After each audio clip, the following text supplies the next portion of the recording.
संध्याकाळी पाऊस नव्हता म्हणून हे शक्य झालं आणि संध्याकाळचा वेळ खूपच छान मस्त गेला. तर गुड मॉर्निंग. इथे मॉर्निंगची सुरुवात गुड करत होते, पण चहाने पातेल्यातनं उडी मारल्यामुळे गॅस खराब झाला आणि मला डबल काम लागलं. त्यामुळे मॉर्निंग काही तेवढी गुड नाही झाली. आंघोळीला जायच्या आधी मुलतानी मातीचा फेस पॅक लावला होता. त्यानंतर केस पण धुतले. त्यामुळे आंघोळ करून आल्यानंतर एकदम छान वाटत होतं, फ्रेश वाटलं. चेहरा खूप ग्लो करत होता. दुपारच्या जेवणामध्ये मी साबुदाण्याची खिचडी बनवली होती. नाही, उपवास वगैरे काही नव्हता, पण आम्हा दोघांना साबुदाण्याची खिचडी खूप जास्त आवडते.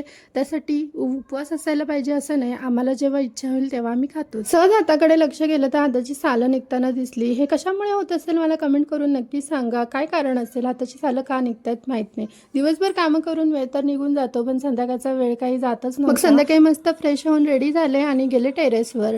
पाऊस नव्हता त्यामुळे वातावरण खूप छान होतं. वातावरणाचा आनंद घेऊन माइंड थोडंसं रिफ्रेश केलं, थोडंसं वॉकिंग केलं आणि पावसाचं वातावरण मात्र झालं होतं. काळे ढग जमून आले होते, पण पाऊस नव्हता म्हणूनच हे शक्य झालं. रोज संध्याकाळचं तेच रुटीन आणि कंटाळी येत होता. करमायचंही नाही, वेळही जात नव्हता. पण आज झालेला बदल मात्र मला खूप आवडला. तुम्हाला सुद्धा असा बदल का मला कमेंट करून नक्की सांगा. चलो बाय बाय.